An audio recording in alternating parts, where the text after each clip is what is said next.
What is SQL? हाँ SQL is a query language, एक तरह का क्वेरी लैंग्वेज। लैंग्वेज है, एक लैंग्वेज है जो इस डेटाबेस से बात, क्वेरी करना मतलब बात करना। जैसे फॉर एग्जांपल तुम मेरे से सवाल पूछते हो, मेरे से जवाब मिलता है, राइट? तुम क्या कर रहे हो? क्वेरी कर रहे हो, क्वेरी रेज कर रहे हो, है ना? तो क्या है कि एसक्यूएल एक तरह का लैंग्वेज है जो एक डेटाबेस को कौन से टाइप का डेटाबेस होना चाहिए, क्योंकि एसक्यूएल की बात कर रहे हैं तो रिलेशनल डेटा होना चाहिए, ठीक है?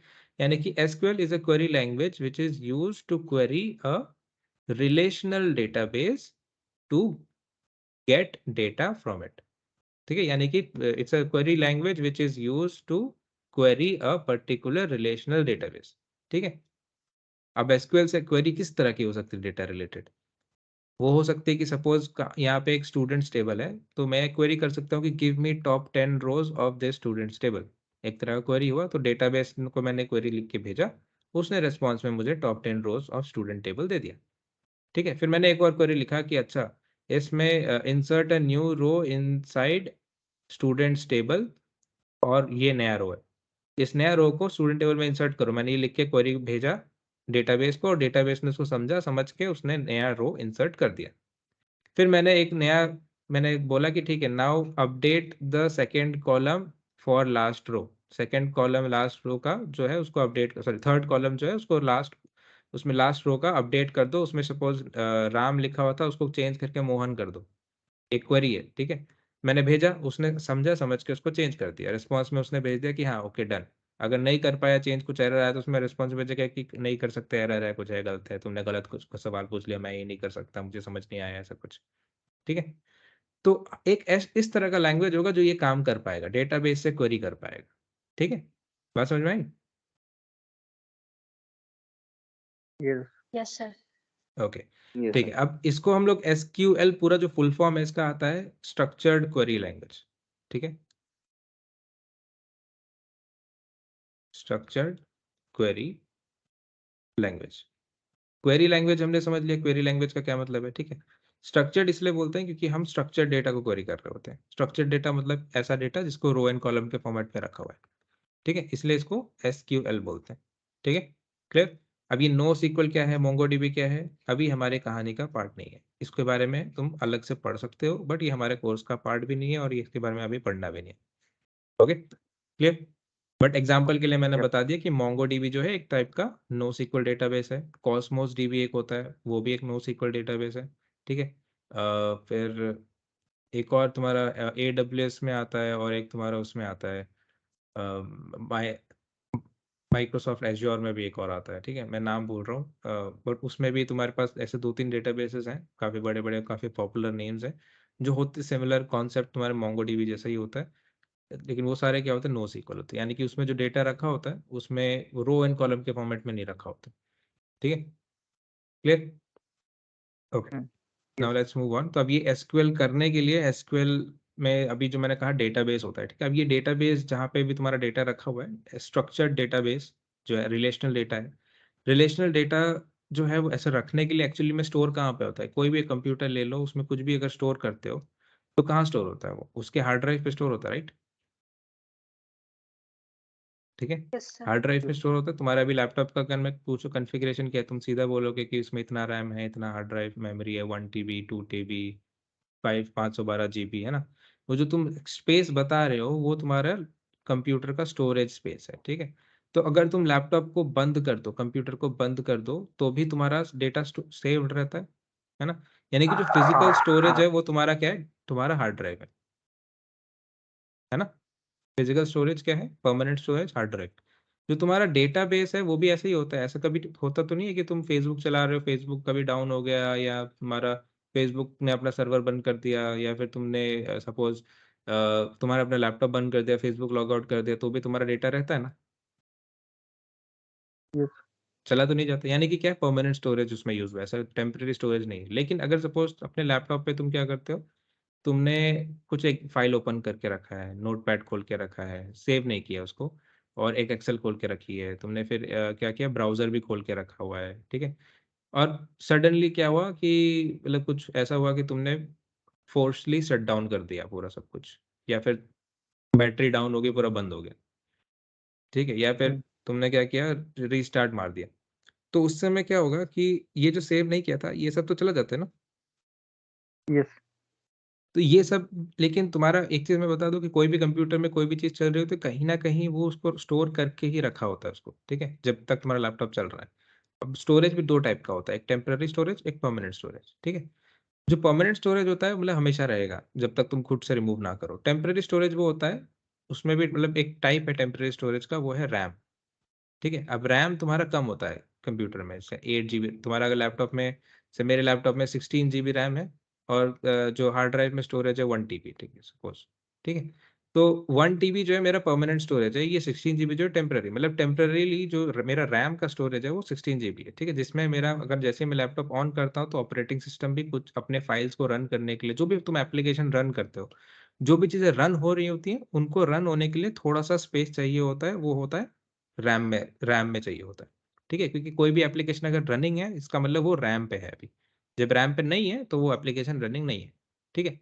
तो ये रैम जो है इसको हम लोग बोलते हैं रैंडम एक्सेस मेमोरी, ठीक है।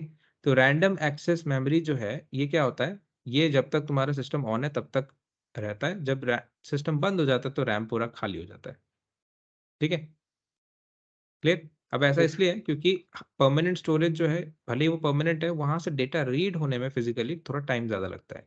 रैम जो होता है तुम्हारे ऑपरेटिंग सिस्टम के बहुत ज्यादा पास होता है, तो जल्दी जल्दी रीड राइट होता है। तो कोई अगर तुम गेम खेल रहे हो, कुछ वीडियो देख रहे हो, मूवी देख रहे हो, तो वो तुम्हारा रैम पे पहले आता है, रैम पे रहता है, और वहां से तुम रैम से जितना डेटा तुम्हें देखना हो तुरंत यूज करना होता है, एक्सेस जल्दी कर पाते हो, जल्दी देख पाते हो। इसलिए जब भी मूवी चलाते हो तो ऐसा तो नहीं हो कि यहाँ से उसने गन फेंका तो गन यहाँ पे जाके रुका, फिर एकदम ऐसे अटक के फिर दूसरी जगह जाके निकल के आया। स्मूथ होता है ना काफी, तुरंत मिल जाता है, ऐसा तो नहीं कि थोड़ा रुकने के बाद लोडिंग होता है फिर आता है, ऐसा तो नहीं होता। क्यों होता है? क्योंकि वो जो ट्रांजिशन है, जो भी तुम्हारा डेटा है, जो भी तुम अभी व्यू कर रहे हो, एक्सेस कर रहे हो, वो तुम्हारा जल्दी एक्सेस होना चाहिए, जल्दी एक्सेस हो पा रहा होता है, फास्ट होता है, तभी तुम्हें वो डिलेज नहीं दिखते हैं, ठीक है। अगर वो हार्ड ड्राइव से डायरेक्टली हर चीज हार्ड ड्राइव से लेके लेके करने की कोशिश करता है तो उसमें टाइम ज्यादा लगता है, ठीक है। Anyways this is separate thing. तब मैं ये कह रहा था कि ये जितना भी डेटा है ये सब कुछ दो टाइप में तुम डिवाइड कर सकते हो, परमानेंट स्टोरेज, टेम्पररी स्टोरेज, ठीक है। जो परमानेंट स्टोरेज है उसी में तुम्हारा डेटाबेस भी आता है, वो भी एक टाइप का परमानेंट स्टोरेज होता है, ठीक है। लेकिन डेटाबेस जब भी हम लोग बोलते हैं तो परमानेंट स्टोरेज के हिसाब से है सब कुछ कंप्यूटर के अंदर ही। तो क्या हमारा डेटाबेस है एक हार्ड ड्राइव है? नहीं, ऐसा नहीं, ठीक है। सब कुछ तुम्हारा एक्चुअली जो डेटा भी तुम स्टोर करते हो, चाहे नो सीक्वल हो, एसक्यूएल हो, वो सारा स्टोर तुम्हारा हार्ड ड्राइव में होता है, ठीक है। लेकिन एक तरह का मैंने कहा ना कि क्वेरी लैंग्वेज है, जो उस डेटाबेस में तुम क्वेरी भेजते हो तो उसको समझ के वो रिस्पॉन्स कर देता है। तो एक तरह का एक पीस ऑफ सॉफ्टवेयर है जो ये क्या कर सकता है कि वो क्वेरी को समझ सकता है पहली बात तो, और दूसरा क्या कर सकता है, हार्ड ड्राइव से डेटा रीड करके यूजर को भेज सकता है। तो वो जो सॉफ्टवेयर है, पीस ऑफ सॉफ्टवेयर जो हमारा ये काम कर रहा है, उसी को हम लोग एक्चुअली में डेटाबेस रेफर करते हैं, ठीक है। और सारी चीजें उसी के अंदर में ऐसे कलेक्टेड रहती है, मतलब वो उसी के अंडर रहेंगी सारी चीजें। तो वो एक जो पीस ऑफ सॉफ्टवेयर है वो हमारा डेटाबेस है, जो क्या कर सकता है, it's a collection of data, बोल रहे हैं कि जो डेटा को कलेक्ट करके रखता है और फिर डेटा को मैनेज भी करता है, और फिर डेटा को रीड भी कर सकता है, राइट भी कर सकता है, हमारी क्वेरी को समझ भी सकता है, ठीक है। तो बेसिकली डेटा के साथ इंटरेक्ट करने के लिए, मैनेज करने के लिए, स्टोर करने के लिए, रिट्रीव करने के लिए, कुछ भी करने के लिए जो भी है हमारा डेटा बेस के अंदर रहता है, ठीक है। वो डेटाबेस एक्चुअली में अगर तुम देखोगे फिजिकल स्टोरेज तुम्हारा हार्ड ड्राइव के अंदर हो रहा है। अब उसको मैनेज करने के लिए जो सॉफ्टवेयर है उसको हम लोग डेटाबेस बोलते हैं। अब वो सॉफ्टवेयर भी अलग अलग टाइप के बन सकते हैं। जैसे तुम्हें अगर स्प्रेडशीट पे काम करना है तो दो तरह के तुम सॉफ्टवेयर पे रिलाई करते हो, एक गूगल शीट्स और माइक्रोसॉफ्ट एक्सेल, करेक्ट। स्प्रेडशीट पे यस। जब काम करना होता है दो सॉफ्टवेयर पे काम कर सकते हो, माइक्रोसॉफ्ट एक्सेल पे कर सकते हो, गूगल शीट पे भी कर सकते हो, है ना। काम दोनों में सेम ही मिल जाएगा ना रिजल्ट में। हाँ। तो वैसे ही क्या है कि ये जो डेटाबेस की बात कर रहा हूँ, जो सॉफ्टवेयर है जो हमारे ये काम करेगा, हमारी क्वेरी समझ पाएगा, है ना, उस तरह की डेटाबेस में भी अलग अलग टाइप्स है, अलग अलग कंपनीज ने बनाए हैं, ठीक है। तो एक टाइप है तुम्हारा माइक्रोसॉफ्ट का एसक्यूएल, माइक्रोसॉफ्ट एसक्यूएल बोलते हैं इसको, माइक्रोसॉफ्ट एसक्यूएल सर्वर, ठीक है। इसको शॉर्ट में एमएस एसक्यूएल भी बोलते हैं, कुछ लोग एसक्यूएल सर्वर भी बोलते हैं, ठीक है। ये एक सॉफ्टवेयर है, एक टाइप ऑफ क्या है, स्ट्रक्चर्ड क्वेरी लैंग्वेज का डेटाबेस है, यानी कि एसक्यूएल डेटाबेस, ओके। उसके अलावा फिर एक और कंपनी है, उन्होंने भी कुछ बनाया जैसे, और अभी ओरेकल ने खरीद लिया, माई एसक्यूएल नाम है जिसका, डेटाबेस का नाम है माई एसक्यूएल, ठीक है, सॉफ्टवेयर का। अभी ओरेकल ने खरीद लिया इसको, पहले ये अलग अलग हुआ करता था। उसके बाद फिर एक और तुम्हारे पास एक और तुम्हारे ओरेकल बोला तो ओरेकल वालों का खुद का भी है एक डेटाबेस है ओरेकल का, ठीक है। सॉरी, माई एसक्यूएल ओरेकल ने इसने खरीदा, रुको मैं पता करके बता दूंगा, ठीक है। ये अराउंड 2008-9 में के आसपास में, या फिर 2010-11 के आसपास ये माई एसक्यूएल जो था खरीद लिया था, ठीक है। I am forgetting the name of the company. ये वही कंपनी है जो जावा बनाती है, ठीक है। तो उसके बाद फिर ऐसे ही फिर एक तुम्हारा पोस्ट ग्रे एसक्यूएल करके एक सॉफ्टवेयर आता है डेटाबेस का, ठीक है। तो ये ऐसे बहुत सारे लिस्ट बहुत लंबी है और ऐसे बहुत सारे डेटाबेसेस हैं। ये सभी वो डेटाबेसेस हैं जो एसक्यूएल टाइप का डेटा स्टोर करती हैं या मैनेज करते हैं, रीड करती है, ठीक है। अब उसमें जो डेट उस अब ये जो सारे एसक्यूएल टाइप है, यानी कि इन सब में हमें क्या करना पड़ेगा, जो क्वेरी लैंग्वेज यूज करते हैं वो क्या होता है, एसक्यूएल होता है, ठीक है। होता सब कुछ एसक्यूएल ही है। लेकिन अब क्या है कि क्योंकि अलग अलग कंपनीज ने बनाए हैं, इनके अलग अलग तरीके होंगे, सबने अलग अलग तरीके से बनाया है सॉफ्टवेयर को, तो क्या होता है कि एसक्यूएल में अलग अलग सॉफ्टवेयर के हिसाब से थोड़े स्लाइट वेरिएशंस आ जाते हैं। ओके, जैसे फॉर एग्जांपल अगर मैं ह्यूमन बीइंग की बात करूं, ठीक है। इंडिया में कहीं भी हाथ घुमा के अगर तुम पिन पॉइंट करके कोई भी एक इंसान को निकाल लेते हो, चाहे एक अफ्रीका से निकाल लो, एक यूएस से निकाल लो, एक इंडिया से निकाल लो, उनके जो मेन कॉमन फीचर्स हैं जिससे वो एक ह्यूमन कहलाते हैं वो तो सब में सेम ही रहेंगे। कोई लंबा होगा, कोई हाँ। छोटा होगा, लेकिन होंगे ह्यूमन बीइंग होंगे, वो कैसे पता चलेगा। उनके कुछ कैरेक्टरिस्टिक्स होंगे ना जिससे वो हम डिफाइन करते हैं कि वो ह्यूमन है, कि उनके दो हाथ हैं, दो पैर हैं, उनका डीएनए में स्ट्रक्चर ऐसा होता है, उनके दो टाइप के मतलब जेंडर्स हो सकते हैं, ठीक है। या फिर उनके आंखें हैं, नाक है, मुंह है, कान है, राइट, है ना।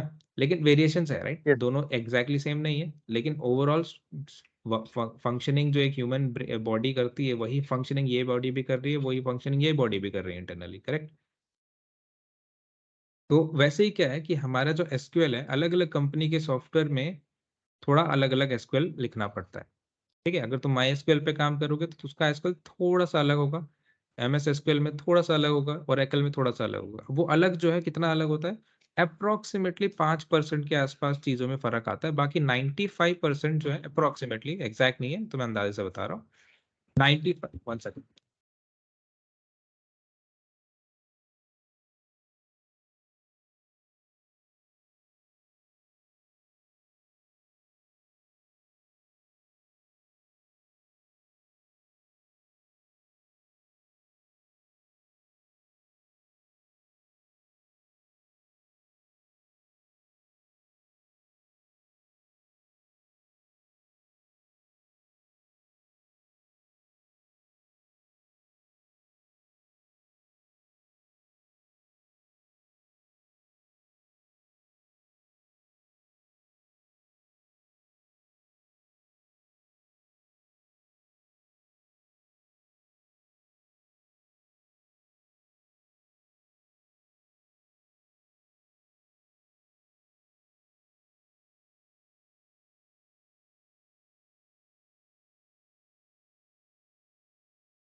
Okay, sorry. हाँ, तो मैं कह रहा था कि जो ये अलग अलग थोड़े थोड़े वेरिएशंस होंगे तुम्हारे एसक्यूएल में बेस्ड ऑन अलग अलग डेटाबेस सॉफ्टवेयर, वो सिर्फ मतलब कहीं ना कहीं 5% का ही फर्क होगा। बाकी 95% जो चीज़ें, 95-98% चीज़ें जो रहेंगी वो तुम्हारी सेम रहेंगी, ठीक है। यानी कि तुम्हें ये जो वेरिएशंस हैं इसके बारे में समझ टेंशन लेने की जरूरत नहीं है। तो इनमें से कोई भी लैंग कोई भी सॉफ्टवेयर उठा लो, पीस ऑफ सॉफ्टवेयर सीखने के लिए स्टार्टिंग में तुम अगर ओरेकल से स्टार्ट करते हो तो भी तुम्हें बाकी लैंग्वेज में प्रॉब्लम नहीं होगी। अगर तुम माइक्रोसॉफ्ट एसक्यूएल से भी करोगे तो भी बाकी में प्रॉब्लम नहीं होगी, ठीक है। क्योंकि एग्जैक्ट सेम 95% चीजें ऐसे बोली ना, 95% जो कोड होगा, ऐसा नहीं कि हर कोड में चेंज करना पड़ेगा। अगर सपोज टोटल 1000 कोड है, उनमें से सिर्फ मतलब 900 समथिंग जो कोड होंगे वो एग्जैक्टली सेम होगा, मतलब एक कॉमा का भी फर्क नहीं होगा। 100 कोड ऐसे हो सकते हैं, 100 कोड 100 कमांड ऐसे हो सकते हैं जो जिसमें शायद थोड़ा सा चेंज करना पड़े, ऐसा कुछ हो सकता है, ठीक है। बात समझ में आई? ठीक है, क्लियर। Yes sir. यस। तो ऐसे थोड़े बहुत चेंजेस रहेंगे, ठीक है।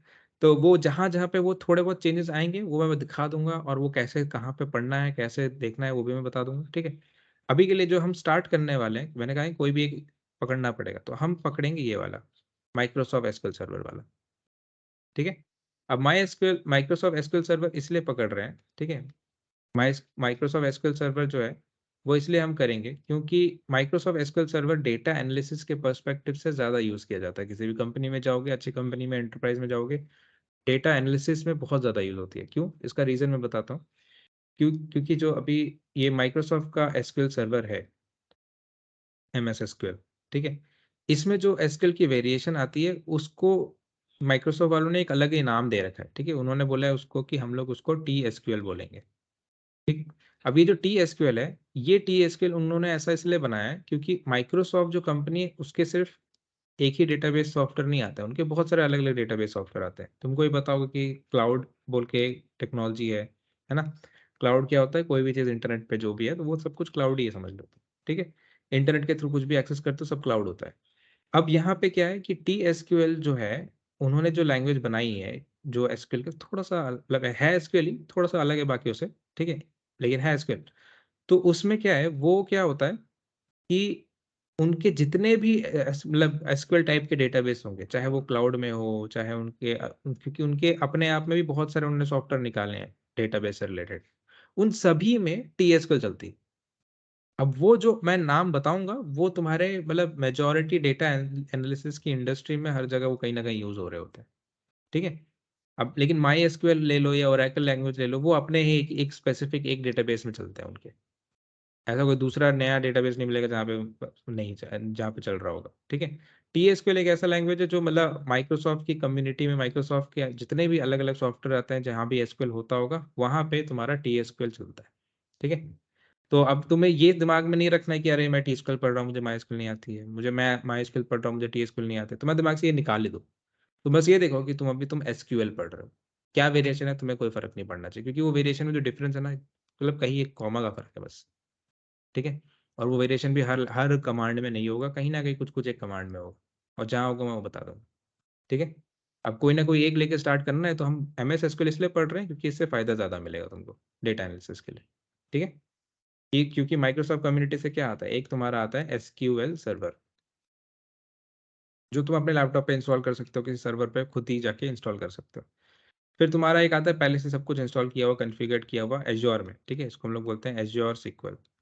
एज्योर क्या है? एक क्लाउड एनवायरनमेंट है माइक्रोसॉफ्ट का, ठीक है। एज्योर एसक्यूएल डेटाबेस, उसमें भी टीएसक्यूएल चल जाती है। एज्योर वालों को एक और नया आया, एज्योर एसक्यूएल, सिनैप्स एसक्यूएल, ठीक है, उसमें भी चल जाता है। Azure Azure SQL database, sorry Azure SQL data warehouse, Azure SQL data warehouse, उसमें भी तुम्हारी चल जाती है टीएसक्यूएल, ठीक है। ऐसे लिस्ट थोड़ी लंबी है जहाँ पे टीएसक्यूएल चल जाती है, ठीक है। तो इसलिए टीएसक्यूएल अगर तुम अभी स्टार्ट करोगे तो उससे तुम्हें क्या होगा, आगे जाके फायदा होगा। कभी भी किसी डेटा एनालिसिस के प्रोजेक्ट में अगर जा रहे हो, टीएसक्यूएल अगर आती है तो उससे क्या होगा, माइक्रोसॉफ्ट जैसे प्रोजेक्ट्स में ज़्यादा यूज़ होता है, मतलब माइक्रोसॉफ्ट की टेक्नोलॉजी बहुत ज़्यादा कहीं ना कहीं यूज़ हो रहा होता है, एक्सेल यूज़ हो रहा है जैसे, है ना। फिर पावर बीआई यूज़ हो रहा है, फिर तुम्हारा जैसे एज्योर क्लाउड बहुत ज़्यादा यूज़ करते हैं डेटा एनालिसिस में, एज्योर ज़्यादा यूज़ होता है as compared to AWS. AWS जो क्लाउड है वो डेवलपमेंट के केस में ज़्यादा यूज़ किया जाता है, लेकिन डेटा एनालिसिस के लिए ना माइक्रोसॉफ्ट को ज़्यादा रिलाई करते हैं लोग, जो अच्छी कंपनीज होती है जिनके पास पैसा होता है, ठीक है। और तुम्हारा टारगेट होना चाहिए वैसी कंपनीज में जाने का। तो वहां पे अगर जाना है, तुम्हें टीएसक्यूएल आती है और टीएसक्यूएल का मान लो कोई सर्टिफिकेशन भी कर लिया, तुम्हारे पास एक अपर हैंड आ जाता है बाकी कंपैरिजन में। बात समझ में आई सबको? किसी को कोई डाउट है? Yes sir. क्या डाउट है? नहीं नहीं, डाउट नहीं है, मतलब समझ में आ गया। Okay, doubt. किसी को डाउट है और? No no sir. ओके, ठीक है। तो अभी ये टीएसक्यूएल है जो उसको स्टार्ट करने वाले हैं, इसको करने के लिए तुम्हें क्या चाहिए? पहला चीज तुम्हें क्या चाहिए, वो जो पीस ऑफ सॉफ्टवेयर जो जिसके बारे में बात कर रहा था, वो तुम्हें सॉफ्टवेयर चाहिए होगा, यानी कि तुम्हें डेटाबेस वाला सॉफ्टवेयर चाहिए, ठीक है। तुम्हें एक प्लेस चाहिए जहाँ पे तुम कोड लिखोगे, ठीक है। जैसे पाइथन के लिए भी तुम लोग अगर स्टार्ट किया तो सबसे पहले तुमने python.org से जाके पाइथन इंस्टॉल करा था, फिर तुमने पाइचार्म इंस्टॉल करा जहाँ पे तुम कोड लिखते हो, करेक्ट, है हाँ। ना। पाइचार्म क्या है? एक आईडीई है, इंटीग्रेटेड डेवलपमेंट एनवायरनमेंट, यानी कि एडिटर, ठीक है।